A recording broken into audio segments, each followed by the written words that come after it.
Hi everyone, this is Divya Kolar. I'm OpenFabrics Alliance Marketing Work Group Chair. Thank you for joining today's OpenFabrics Alliance webinar on Libfabric. Few housekeeping things that I like attendees to keep note of is, if you have a question, feel free to raise it at any time. However, there is a raise hand option when you click on the participants tab in the Zoom window. There is an option to raise your hand if you want to gently interrupt the speaker to take your question. This webinar is also recorded for future references, and it will be on our website for folks who want to hear it later.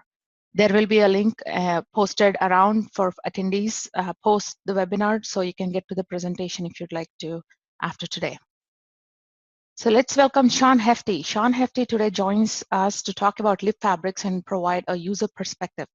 He's been with Intel for 25 years now, and he's been focused on high-performance networking. He was involved in the Infinity brand from its inception, and he's been a contributor and maintainer for OpenFabrics software for both Linux and Windows. He's a lead architect and maintainer behind OpenFabrics interface Libfabric, which is going to talk about today. In addition to working at Intel, he's taught at Oregon Tech for 15 years and has focused on database systems, computer networking, and information technology. So let's welcome Sean Hefty to the presentation. Welcome, Sean. Hello. Thank you.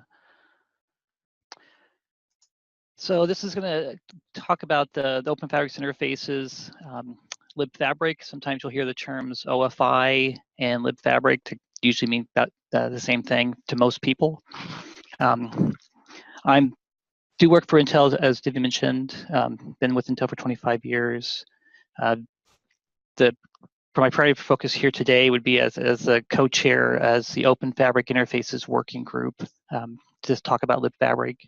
As mentioned, if you have questions, just bring them up at the time to either raise your hand. Hopefully, Divya, somebody will notice the raised hand part. I don't know if I'll actually be able to see that while I'm presenting. I can do that. Or just interrupt if it's a question we can answer at that point.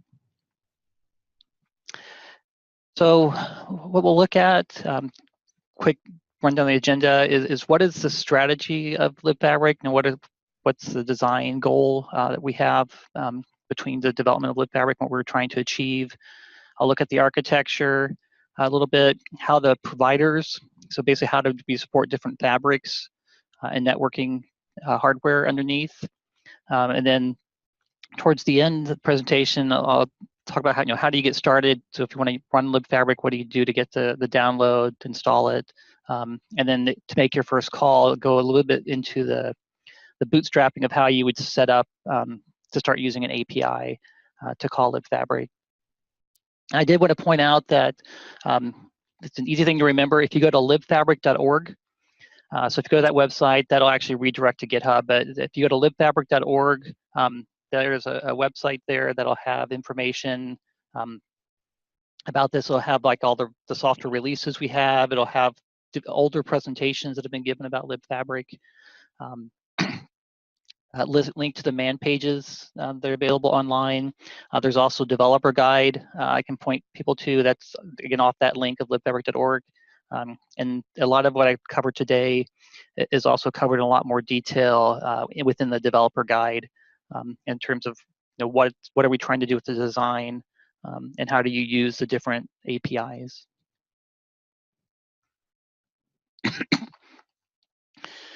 So from the design guidelines, basically the OpenFabrics working group, our charter kind of boils down to we're trying to develop interfaces that are aligned with user needs. And what we're wanting to do with this is really protect the software investment.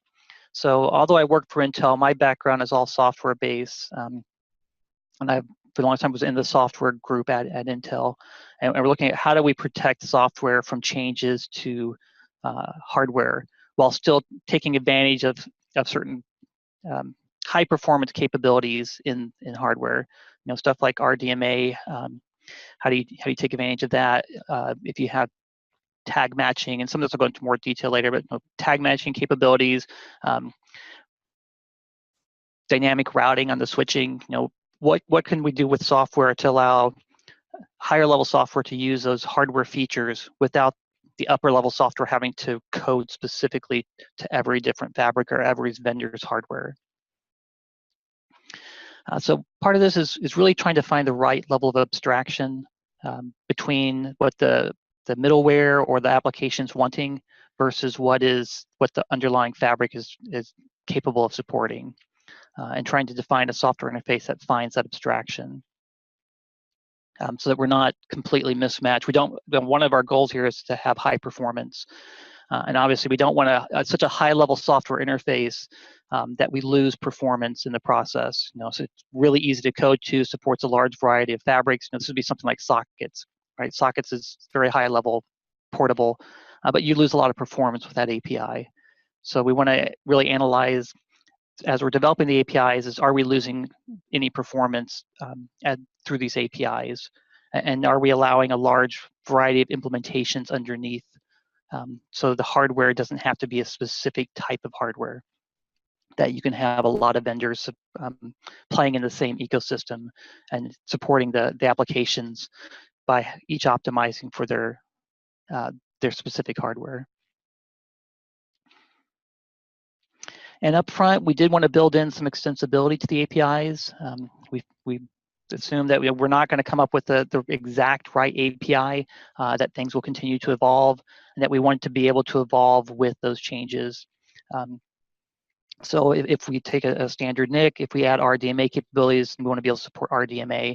If we look forward, we say, okay, smart NICs, we want to have NICs that do more than just RDMA. Maybe they do atomic operations, or maybe we have some built-in processors on either the local NICs, or maybe we put processors on the switches. And how do we expand the software API to be able to take advantage of those sort of hardware features as they show up? And then there's also hardware features that we can't even predict, but we want to make sure we have an extensible API that, if those hardware features show up as they appear, that we have a way to move forward and protect the software investment, but still expand it to take advantage of these new features. So the Libfabric model, it's open source. So we're part of the OpenFabrics Alliance. However, the Libfabric development is fully open source. It's on GitHub, so you don't have to be even a member of OpenFabrics to participate. We have a lot of non-OFA members that do participate in the open source development. We try to bring in both the application and hardware developers so that we get a view from both sides as to what does the application need and how does the hardware handle this support. I mentioned that we're user-centric, so we do try to do a top-down API design.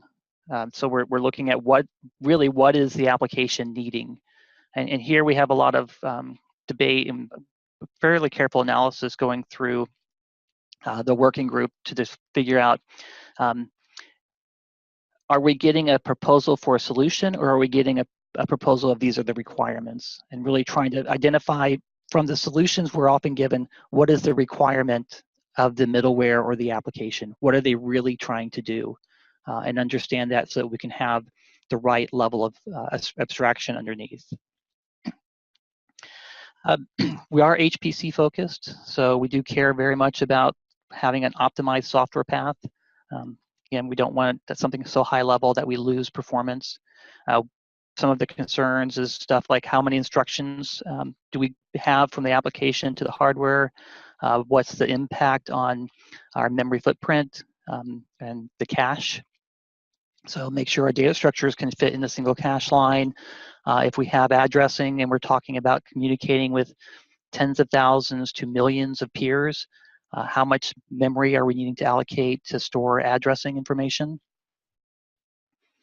And then again, we're wanting to be implementation agnostic, at least from the fabric viewpoint. So we do look at, not just InfiniBand, Rocky, iWarp. We have small Ethernet devices, devices to UDP offload, Intel OmniPath, BlueGene, Cray GNI. So a large variety of fabrics are all part of our analysis when we look at the software interfaces and make sure is how can we support these software interfaces on this very wide variety of fabrics. And there's other fabrics rather than these that are mentioned. These are ones that are at least in the upstream code base that you could go into the open source and look at. So just an example of what we're looking at. So here's a case study with MPI that Ken Raffinetti did. And they looked at the original impitch code base, and we looked through the number of instructions that it would take to do either an MPI put or an MPI ISend call. And you can see the original code base, you're looking at around 1,300 to 250 instructions, depending on the call, from MPI, that upper level call, until you actually get it down to the hardware. And with the development of OFI, what we were able to do was inside impitch, and this is true of a lot of middleware, MPI has an internal networking interface. So that was called CH3. I think you can still see CH3 in part like the OSU MPI code base or the older impitch code base. So that was defined as an internal, portable network API. So different fabrics would plug into the CH3 component, right? So a lot of middleware has this sort of internal portable network API, so the upper level part of the software doesn't have to be involved with per fabric solutions. Well, when we developed OFI, what that allowed was when we looked at the MPI, the impitch implementation, the CH3 network interface was actually preventing us from gaining full performance. So the impitch code base was re-architected. There was a new, what they call CH4 layering that was defined. And CH4 was much closer to the upper level MPI API. And then, so CH4 is where OFI would plug into. And just by making this internal change to MPI, we were able to strip out, you see like the MPI put call went from 1,300 instructions to just over 200 as just a default. And then from there, we can reduce it even further depending on using different compiler options, inlining the code. So extreme optimizations, we can get down to around 40 to 50 CPU instructions from calling MPI put to actually hitting the hardware itself, assuming we have the hardware support. So we're not looking at just moving software from one layer into another, right? This is really looking at taking that software and getting rid of it as much as we can, and really optimizing those code paths. So how does our Libfabrics go about this? Well, when we started with Libfabric, we probably spent 3-4 months talking with the MPI developers, 20 or 30 MPI developers, and asking, okay, what are your requirements? If you could do anything, what do you want from a lower level network API? And I kind of broke it into, we got 2 different sets of feedback. You got one group that said, hey, we want something high level that's easy to use. And you had another set of MPI developers that said, no, we want the lowest level so we have full control over the hardware, right? So you had these 2, same group of people, but you had 2 very separate set of requirements that were kind of competing each other. So the approach that OFI took was really to try to see, okay, let's see if we can meet both these requirements. Let's give them low-level access where they want it. In other words, we can expose kind of exactly what the hardware is doing, and let's give them a high-level set of features for the developers that want to just write the code and move on. And that's kind of how we've done it. So this diagram here is kind of showing how the development model works with OFI. So on the far left-hand side, the user here is basically saying, I want to use these OFI features. I'll go into part of the architecture, we'll talk about these features. And maybe it's like I want to use tag matching APIs. So I want tag matching for my messages. I want to use RDMA read and write operations. I want to use atomic operations. So in this case, in the top left cases here, the application is actually using the features exactly the way they want. They implement it and they talk to OFI. And then there's really 2 code paths under that. So in the far left code path, the user is wanting all the features that OFI exports. And here, it's really the provider is going to optimize each of those features. So this requires a lot of work on the provider, right? The provider says, okay, you want tag matching, this is the best way to do tag matching on my hardware. This is the best way to do RDMA read and writes. This is the best way to do a full set of atomics. So the provider has a lot of development effort that they have to put into the code at this point. But in the ideal case, you would have an optimized use case for that provider. In the middle case, what we have is really the provider only says, you know what, I don't support tag matching in my hardware.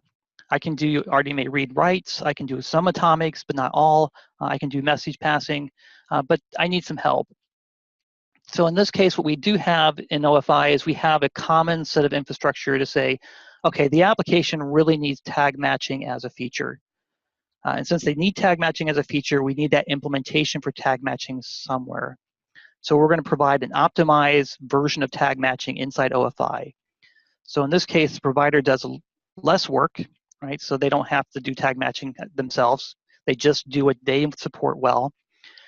They rely on a common infrastructure to do the features they don't support. And then at the application level, the application still doesn't see a difference, right? They still just call OFI and take advantage of these features. So the second case might have a little more overhead than the case on the left because those common optimizations are not tied to a specific provider. However, it is a single common code base of those optimizations, which means you can have a lot more developers focused on trying to improve the performance of this single implementation. Whereas having it per provider implementations, you've got every company having to implement and optimize for their own hardware. So you don't have any support from one developer does an improvement to a provider, but it doesn't affect anybody else's provider. And on the right-hand side, this is really for the people wanting the low-level access. So the provider says, these are the only features I support well in my hardware, and it's up to the middleware. The middleware detects that, hey, this provider doesn't give me tag matching, so I'm going to implement it myself.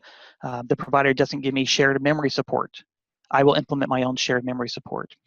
So here, the application has to do a lot more work because they're having to implement what's missing from the provider.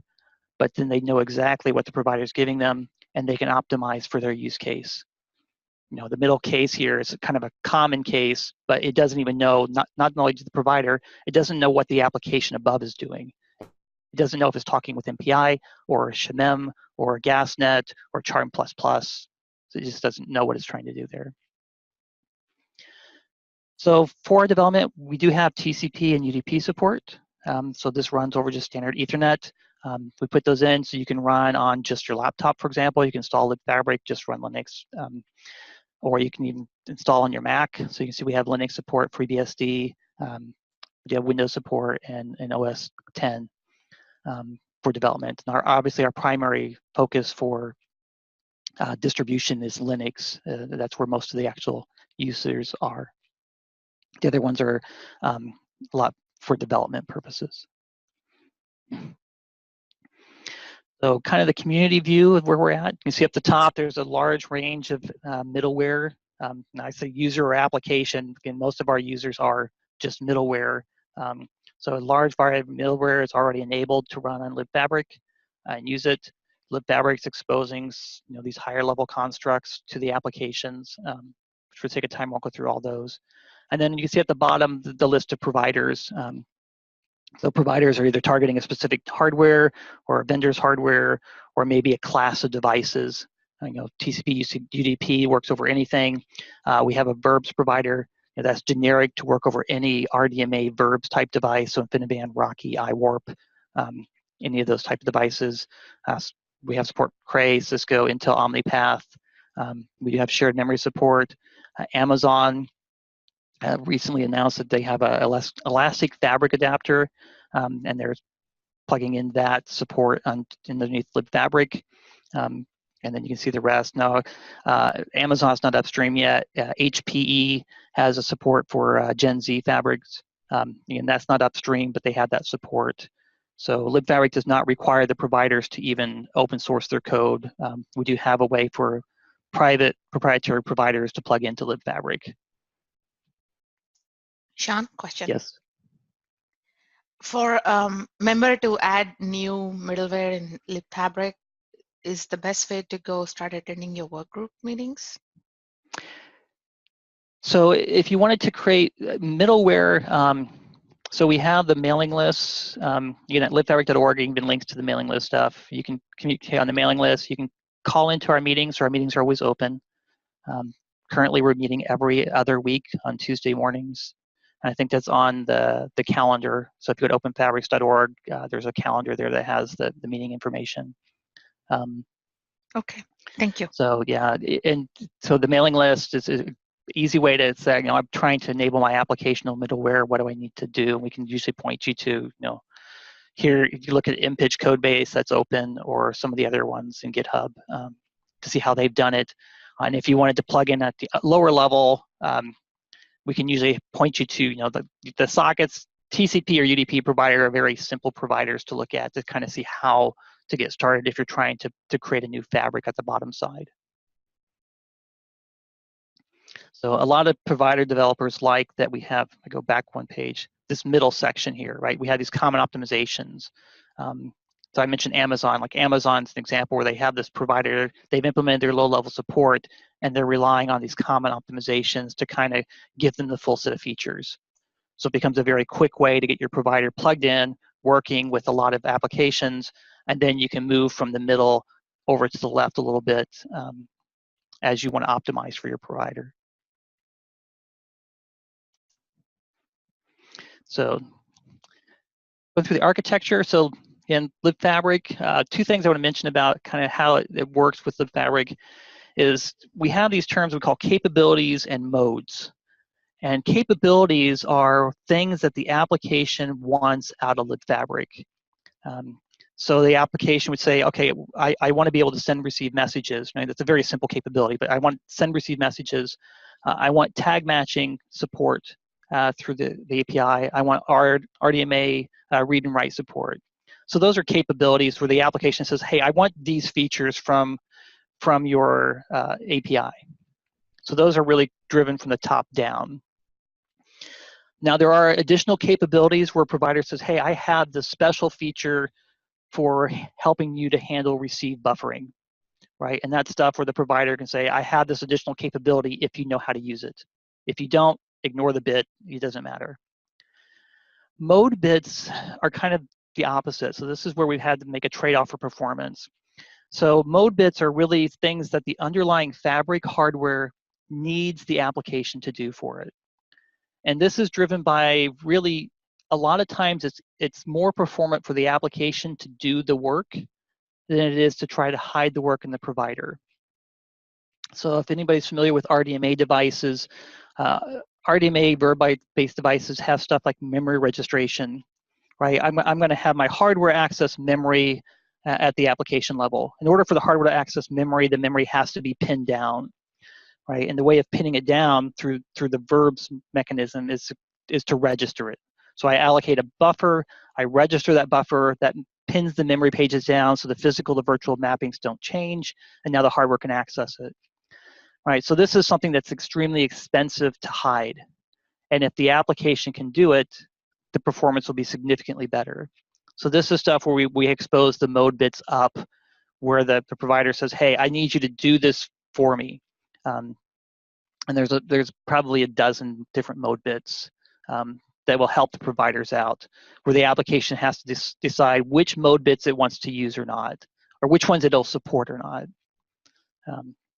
Another example, a lot of applications like MPI, when they submit a request to say, here's a data transfer, they allocate some sort of context space. They say, here's my buffer, here's like 64 bytes of data that's going to track this request. So I'm going to submit this request, it's going to complete asynchronously later. When I get the completion, I need to get back to this request so I know what to do with it. Right, so this is, again, a mode bit where the provider may have the same sort of constraint where it says, you're going to give me a request to send, I need to be able to track that request and then provide you a completion when it's done. And that becomes an additional mode bit, so you have this coordination. So kind of our object model, trying to move through these because of time here. Obviously, the top point, we have what's just the fabric, which kind of maps the network. Now these blue pieces I have kind of shown on this slide, these are example mappings. They don't have to match exactly. But a fabric, this may be your actual network. It may be a virtual network. So from an application viewpoint, you can see, do I have access to two fabrics? Are they disjoint fabrics, or do I have just a single fabric that I'm dealing with? We have passive endpoints for connections. So a lot of our use cases are unconnected. So MPI, SHMM, GasNet, right? A lot of those are assuming you want unconnected communication. But we do have some users that have a need to have connection-oriented communication. So that's what our passive endpoints is, so we can basically listen for new connections. Under the fabric, we have different domains, is our term. A domain kind of maps to just a network card. Oftentimes it does. The domain may map to a virtual function on a network card. Basically, the domain is defining the set of objects that can be shared.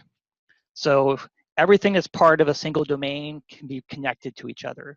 If you have a different domain, then you have a different set of objects, and you can't have information from one domain link over to another domain. So like I can't have completion queues and endpoints from two domains. They have to be from the same domain. So again, it often maps to a NIC. If you're familiar with verbs type devices, domain is similar to like a protection domain. And we have others who it maps to their virtual functions on the device.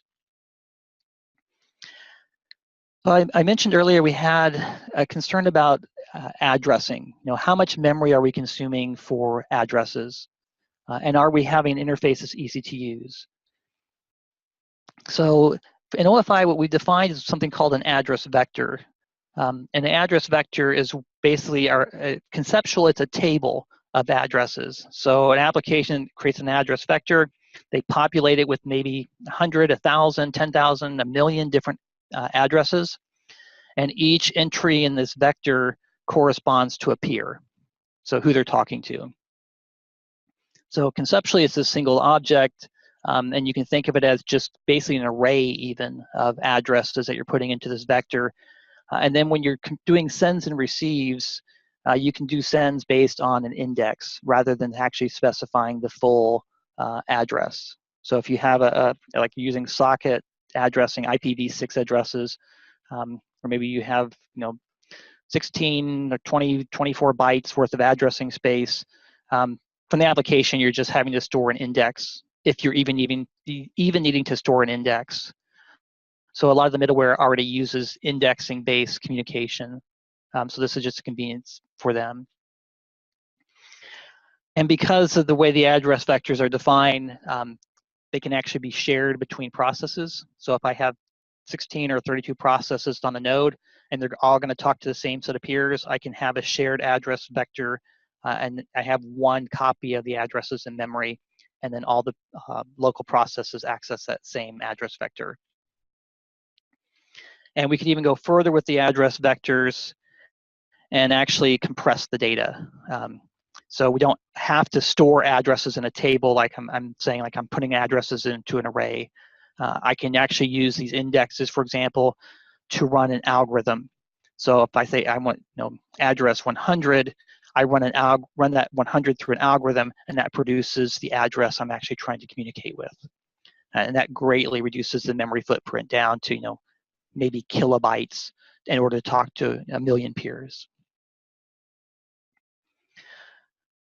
Other areas, so we have event queues and completion queues. So our interfaces are asynchronous. Completion queues are made for data transfers. Event queues are made for other asynchronous events that are not considered as critical or as a hot path type operation. So connection requests, for example, connection requests would go to an event queue. However, the completion of a send or receive goes to a completion queue.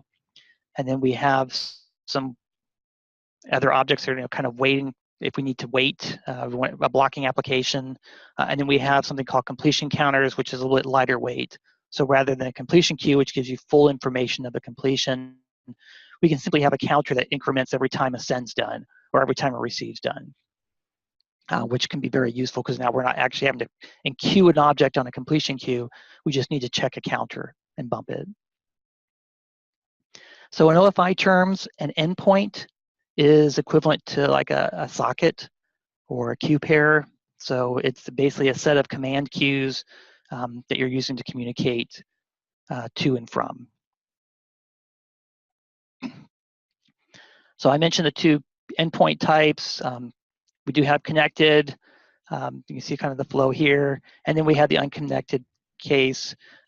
Unconnected case, you would communicate through what we call an active endpoint. So you allocate an endpoint, you activate it, and then when you do a transmit, you're going to have an endpoint connected to some sort of address vector. And then, so every send, receive, RMA, read, write, you'll specify an address. The address is often going to be an index. Again, we have an optimization for this, but it may have an index that we would look up into the address vector in order to actually do the send or receive.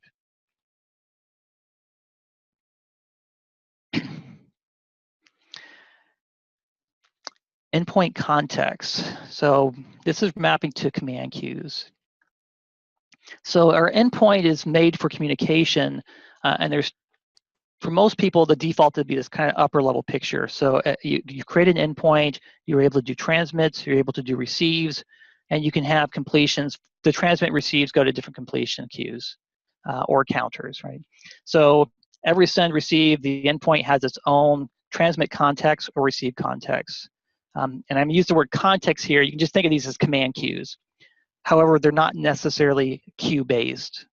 In other words, if I'm communicating an unconnected model, so I have a single active endpoint, I'm talking to 3 different peers. If I do sends to different peers, those sends could complete out of order, right? So that's why it's not, you can think of it as a queue, but it doesn't necessarily behave as a queue. It often behaves as a queue when talking to a single peer endpoint, but if you're going to different peer endpoints, because the way they act or the routing of the packets across the network, those could actually complete out of order. If we're more hardware constrained, we do have a way where we can share these contexts across different endpoints, and that's kind of the second line here in the blue. So that allows sharing either the transmit and or receives. And you don't have to share both, or you can share one and not share the other. But in this example, it's showing that it's sharing, each active endpoint is sharing the same transmit context. Because maybe I only have 128 or 256 command queues in the hardware. So this becomes a way to allocate, 1,000 or 4,000 active endpoints, but I now have controls in application as to how those endpoints share the hardware resources. I know that these 2 or 3 endpoints are going to share the exact same transmit queue, and these same ones will share the exact same receive queues. And then the bottom case is what's called scalable endpoints, and this is where you have a single endpoint, but you actually have multiple hardware command queues associated with it. So the example here is I have one endpoint, but I have a large number of hardware command queues. I want the endpoint to have 2 hardware command queues and 2 hardware receive queues. And how these works, like it could be that each hard command queue, maybe they are used round robin by the endpoint. Maybe they're used different command queues, transmit contexts are used for different peers. So based on which peer I'm sending, I use a different hardware command queue. So again, this reduces the addressing footprint, right? I only have one active endpoint, but I'm actually now taking advantage of all the hardware that's available to me from the application viewpoint.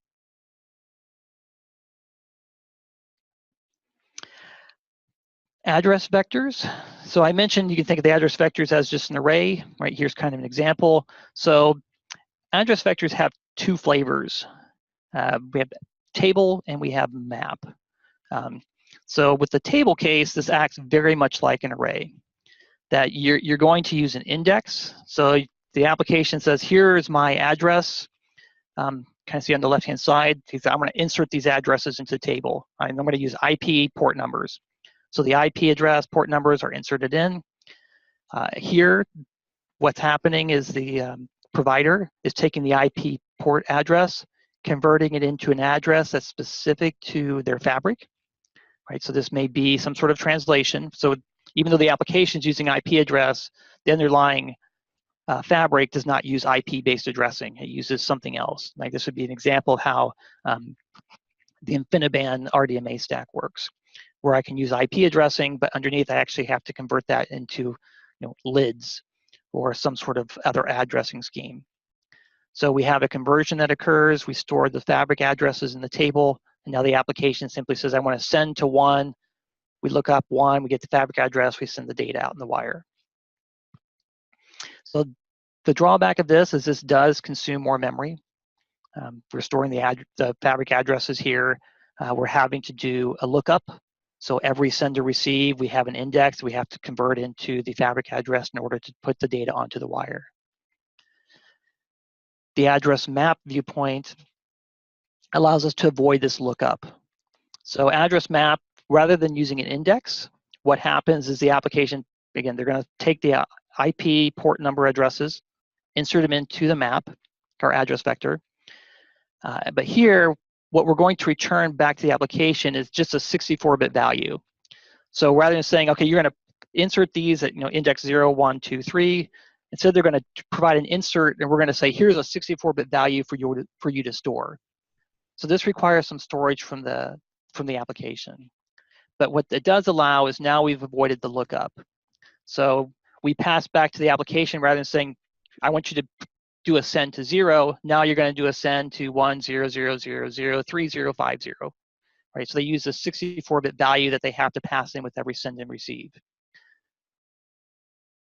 The easiest way to think of how this works is on the right-hand side, this might be a MAC address. Right, so they provide an IP address port number. You're going to give them back some sort of encoded 64-bit MAC address, and then when they do a send, you have the MAC address available. You just place the MAC address on the wire and then transfer the data.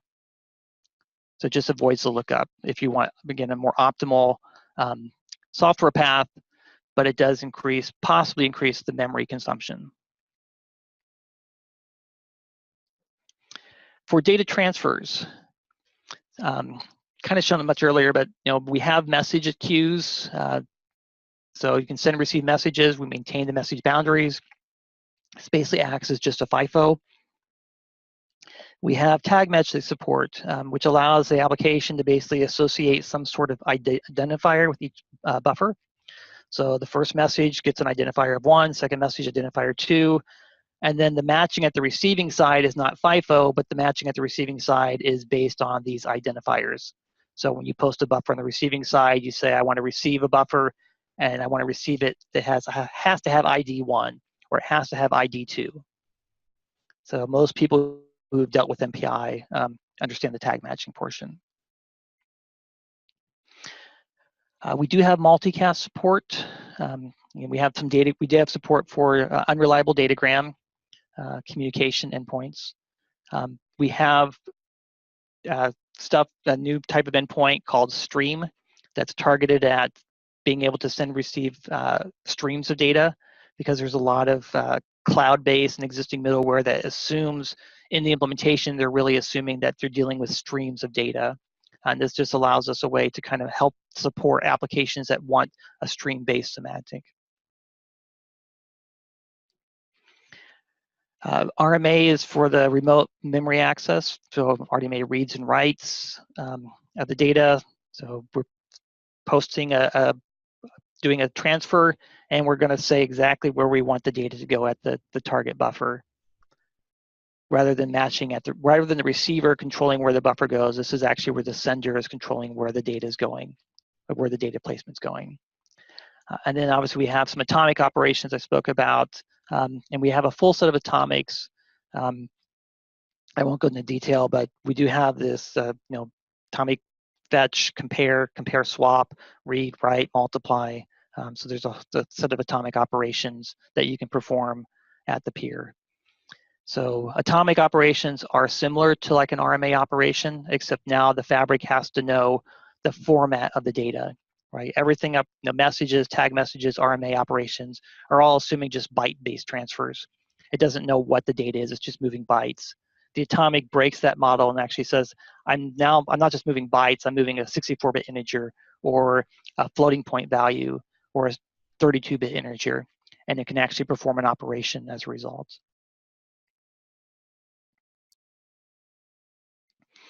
So for the provider architecture, because of time, I'll go through this a little bit quicker. This goes back to the section where I was talking about we have those 3 different models. This is kind of that one in the middle where we had the core of Libfabric doing a lot of the work for the provider. So this provider called RxM, it's kind of the way to look at this. So OFI has three main endpoint types: datagram, message endpoints, which is reliable connections, and reliable datagram, which is RDM. So the RxM provides reliable datagram semantics over reliable connected or message endpoints. So we're taking a connected-oriented endpoint and giving the application the illusion of being unconnected. And that's what the purpose of the RxM provider is.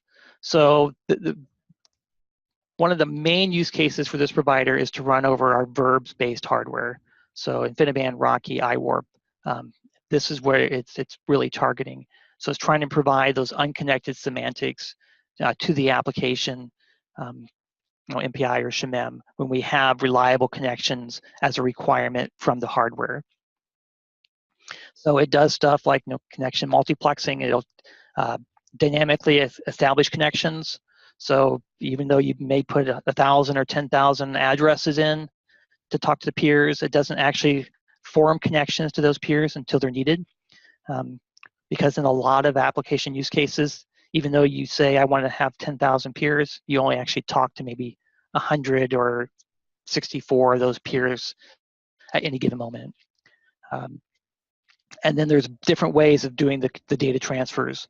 Because we're dealing with connections, very large transfers may have to be sent differently. I'm not sure if people see that, but eager messages is one way. Where if I'm sending a very small message, I just put the message on the wire and transfer it across. Rendezvous is a protocol that's often used for large transfers, right? I need to send a small message across that says, hey, I have like a gigabyte of data to send you. I'm not going to send it until you tell me you're ready. So I'm not flooding the network with a gigabyte that the peer says, I don't have anywhere to put this, and just drops it. So the rendezvous says, I'm going to send you a gigabyte. Let me know when it's ready to show up.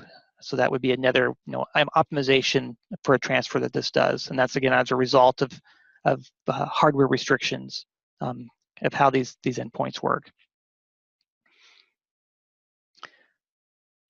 The RxD provider, this again is providing reliable datagram semantics. The difference here is this is over datagram endpoints. So this is how we would look at implementing at large scale.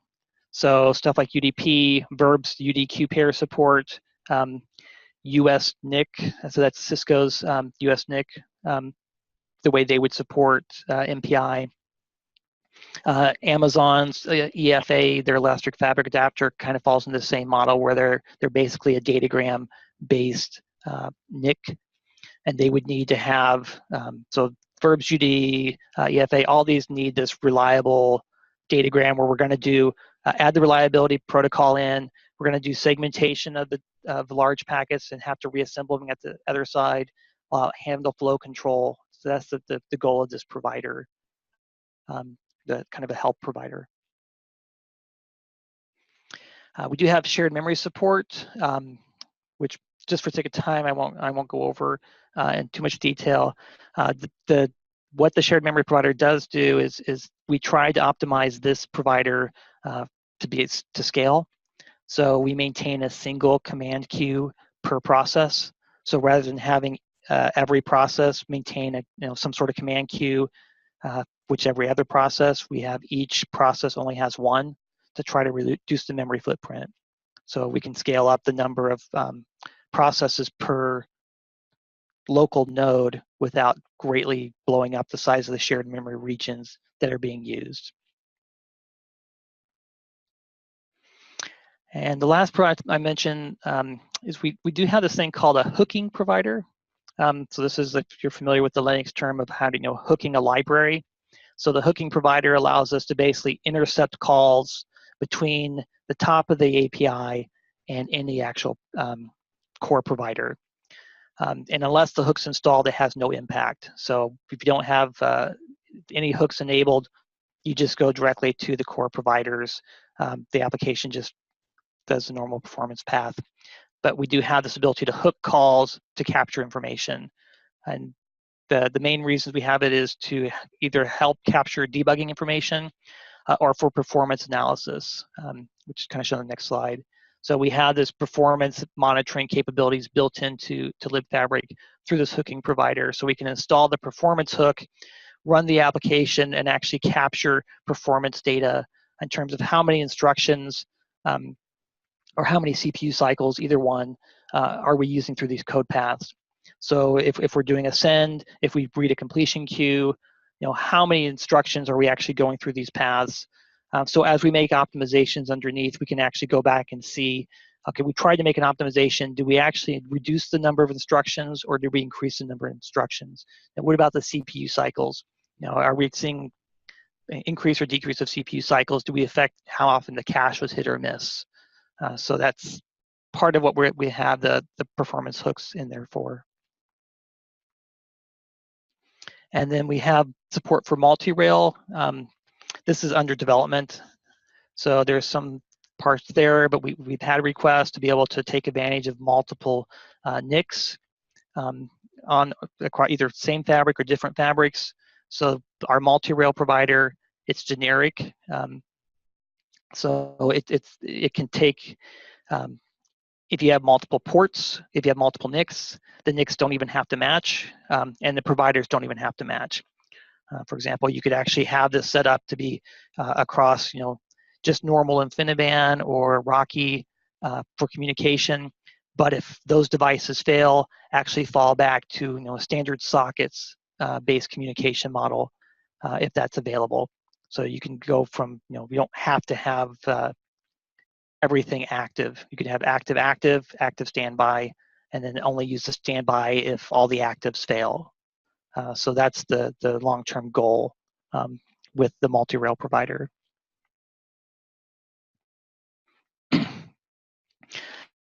So just for the sake of time, I'll skip over that piece. So getting started. So the best way to get started, again, go to libfabric.org, redirects you to GitHub. From there, there's going to be links to different releases. This was, you guys can see the screenshot here. So latest release is version 1.7. You can download the tar files that'll be there. And then along with Libfabric, there's a set of validation tests called fab tests. That's part of the same Git repo at this point, but it's packaged separately. So you can download that package or even go into GitHub and go to the fab tests directory and actually look at those tests. So the fab tests are designed for validation, not to be clear examples to people, just as a warning. So we've tried to reduce some of the maintenance costs of the validation tests. So there's a lot of code sharing, but you can look at it as examples to see how do you call Libfabric and how do these tests work.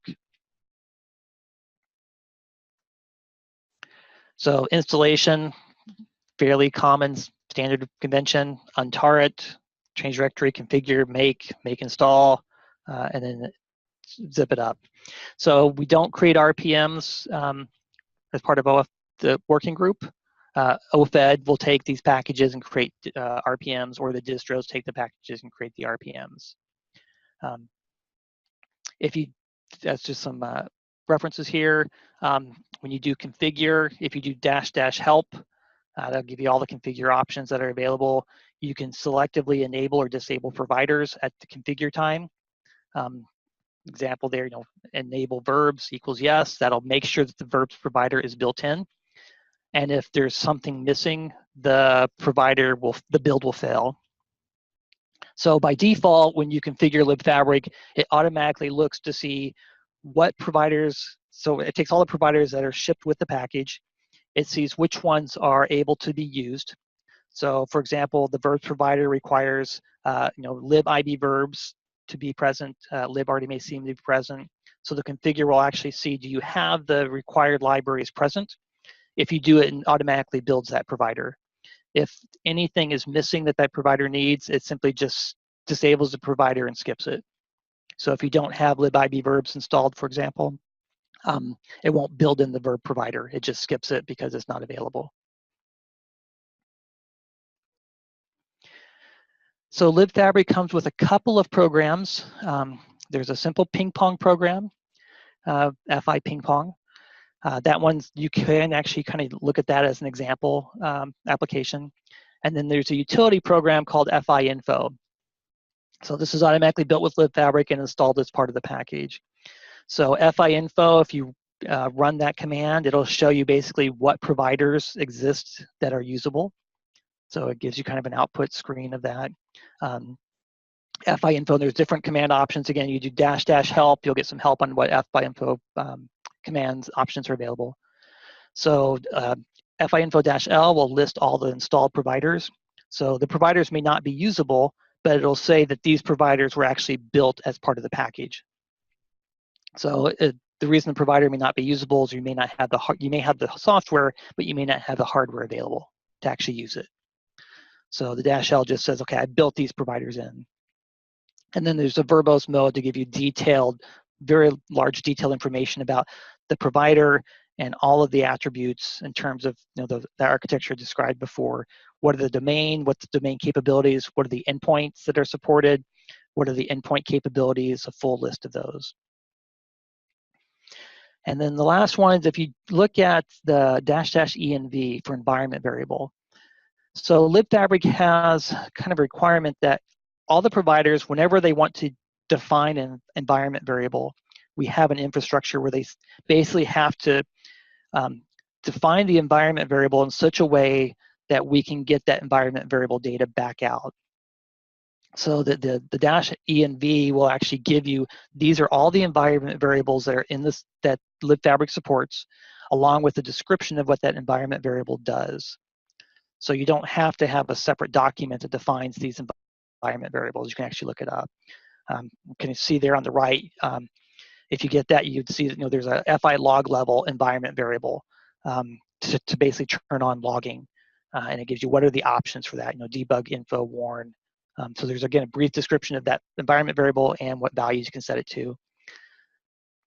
There's an environment variable to at runtime enable or disable providers. And that's using the FI provider environment variable. And this works, enable, you just list the providers that you want. FI provider equals TCP, UDP, whatever. And if you use a little caret symbol, that basically says these are the providers to disable.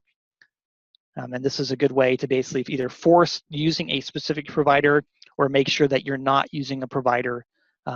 And a lot of middleware application developers can use this to basically turn off providers to make sure they're picking up the one they want. So the bootstrapping part. So the first call that any middleware is going to use, okay, well, maybe the second call. First call will probably be this alloc info call, right? So this allocates a blank structure called FI info. So the FI info structure shown here on the right-hand side, this gives you a breakdown of different attributes that how you're going to communicate with provider. The second call is this get info call, right? So this is the get info call is very similar to the get attr info call that sockets uses. So an application basically allocates an FI info structure, fills out the information it needs, basically provides hints into this get info call, and then we'll get back a list of FI infos that match that. And if you look at the get info call, get attr info call, it's very similar. So get info has the API version. So from the application's viewpoint, you specify what the API version is that you understand. And Libfabric, as we're extensible. So as we move forward and make changes, we may change a data structure. We may change a meaning of a field. This version allows the application to say, I need version 1.5 or 1.6, even though I'm running 1.7. And then the providers have to adjust their behavior to assume that, okay, the application is expecting 1.5 behavior, give them 1.5 behavior. So set of flags, again, the hints are really filling out this FI info structure. So once the application calls alloc, they get a blank structure, they fill in the capabilities that they want, RMA, tag matching, and then which modes they support. Part of FI info is also, maybe there's a dressing that you want to use to pick a specific local NIC you're talking to, or maybe you know what peer you're talking to because you're doing a connection mode, and you say, I want to talk to this peer, and you give it an IP address, 10.0.0.2, and then the routing lookup table says, okay, you want to talk to 10.0.0.2, here's the source address that you want to use to talk to them. And again, there's a list of these linked structures in terms of transmit attributes, receive attributes, what endpoint attributes there are that can also be filled out. Sean, we have 3 minutes. Do you want to wrap it up and maybe open up? Yeah, I have like just maybe two more slides. Yep. Yeah, I'm checking the time. Thanks. So I mentioned capability and modes, and here's kind of a breakdown of those other attributes.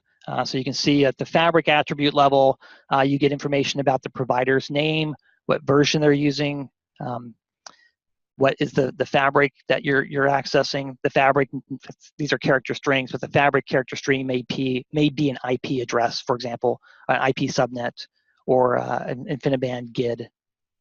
And domain attributes are similar. There's other options here, too big to go into. But again, these are all defined in the man pages and in that one document that I pointed to off of the user guide. So skip the attributes here. So we're almost out of time. And that's all I have, unless there are some questions. Again, the best way for you to ask questions is probably to mail to OFAWIG or the OFAWIG user mailing list if you need help on anything about trying to develop for or to Libfabric. Any questions for Sean? You can unmute by clicking on the participants tab, and there is a mute button. You can unmute yourself. Yes, hi, this is Jörn. Thanks for the presentation, Sean. You mentioned this really nice feature, multi-rail support that is coming. Can you say a bit more about that? Like for example, for which transports this comes? So the multi-rail support, we have something there today. It's a very rough implementation. We're re-looking at the implementation of this to try to focus on performance. So our goal is we'd like to get that into 1.8 release and enabled. It's not transport specific. So I think what's there today would work over reliable datagram endpoints only, but the architecture is generic of any endpoint type. So it should work over any transport, ideally, once it's completed. So any endpoint type, the transport itself wouldn't matter. Okay, that's good. Our biggest concern the is, are we going to be able to get the performance, or making sure we maintain the message rate and we're actually seeing bandwidth improvements when it's enabled. Yeah, I think for us, mostly this failover mechanism, having an active mode is most interesting. The other thing you mentioned was this performance hooks. So do I understand correctly, you can get performance events into a tool like Perf with this? So if you install the performance hook, what it does is automatically links into this processor performance counters.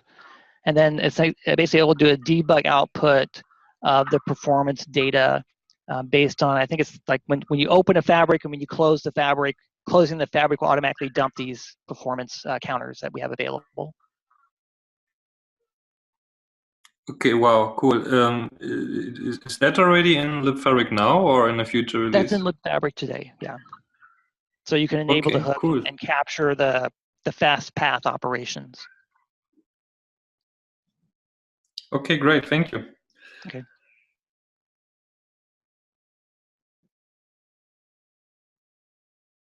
Other questions? We are out of time anyway, but Sean has talked about how he can take questions through the mailing list.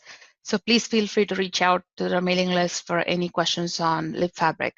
In addition to that, on our website, I have put in the chat window, there's a multimedia section where the presentation and the recording will be posted in a day or so after we are able to process. Other than that, thank you, Sean, for your time. Thank you for everyone for joining us. Look forward to the OFA workshop on March 19th, 21st in Austin, Texas. Go ahead, register. It's going to be an exciting workshop with some new collaboration opportunities, which we'll announce very soon. Thank you.